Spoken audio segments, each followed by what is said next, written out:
Shalom and good day all, this is Tehillim29 back again for another indie comic review, and in this indie comic review I'll be covering Street Fighter 6 issue 2 of 4 and Gargoyles issue 6. So I'll now get things organised for the one that I'll be reviewing first. And the one I'll be starting off with first will be Street Fighter 6 issue 2 of 4. And moving into first things first, and that is the area of the cover. Does this cover in any way, shape or form connect to something that is happening inside with the story?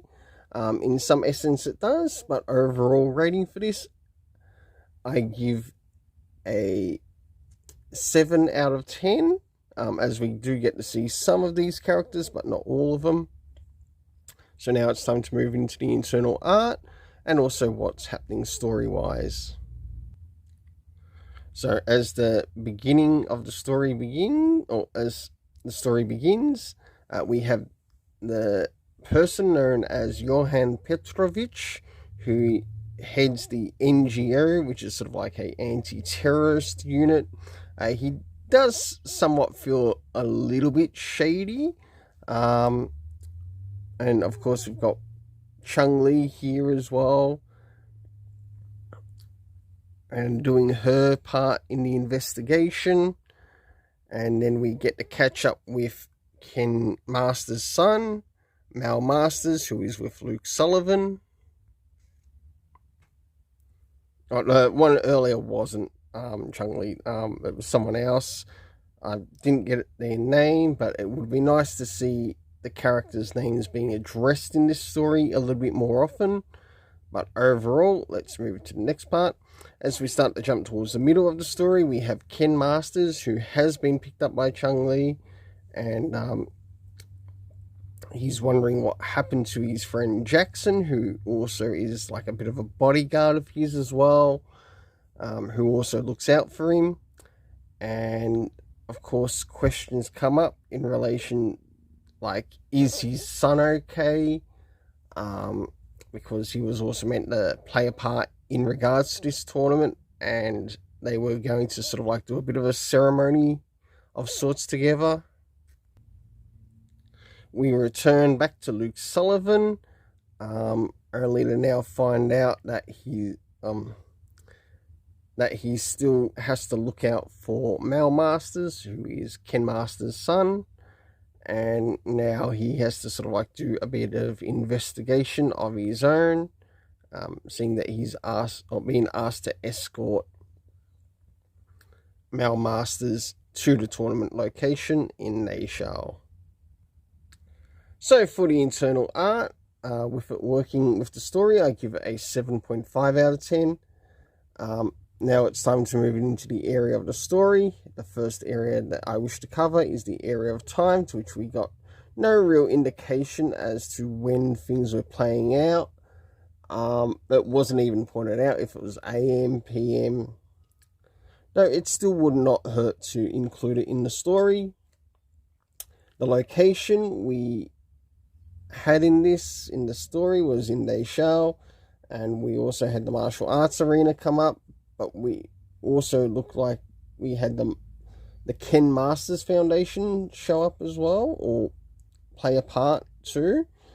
The cast of characters consisting of Johan Petrovich, who we learn is working for like an NGO type anti-terrorist group organization. Of course, we return to Luke Mal Masters, Luke Sullivan, who is escorting him, Ken Masters, who does meet up with Chun-Li, and there's a bit of a broadcast that's gone out in relation to the story, or in the story, that's trying to set up and frame Ken Masters as trying to set up the tournament for a bit of a sabotage.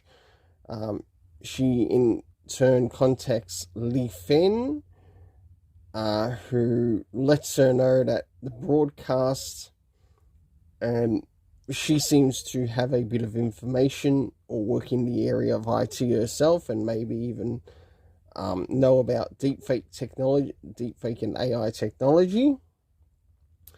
and she realizes that, okay, he's being set up here, but the question is by who. We also had Sujimoto, who was looking over Ken Masters, and we have a group, now who this is all connected to, called Amnesia, who released the video. They say they're against people being oppressed, but it seems that then their front isn't completely honest. So it's going to be very interesting to see how this story plays out in the next issue. For the overall story rating, I give it a 7.5 out of 10. Now it's time to move into Gargoyles. So, as we jump into Gargoyles, does this cover in any way, shape or form connect to something that's happening inside with the story? Sure enough, it does, to which it gets a 7.5 out of 10. Now it's time to move into the internal art as we have a look at the story around the beginning, middle and end, and also some of the things that are occurring with the characters within the story. And then you'll get the art rating, and then we'll finally move into the story, or the area of the story rating. So as the story begins, we have the character of Brooklyn, and he's fallen into the sea, and yeah, we get the idea that he's drowning quite a bit whilst trying to do some things. As we start to jump towards the middle of the story, we catch up with some of the rest of the characters in Harlem. And last but not least, they finally move in to the rescue of Goliath. Alright, for the internal art, I gave it a 7 out of 10. Now it's time to move in relation to the story. First things first, do we have anything covering the area of time? Sure enough, we do, to which in this part of the time, we actually got some pretty much years mentioned. So what these years mean overall, I'm not too sure so far. But we had 1977, 1942, 2010 BCE, and also 2198 AD. We move into the next area, and that is location, to which we had things meet at a hotel. We also had the Manhattan General Hospital. We had New York City, one of the courts, and last but not least, Harlem.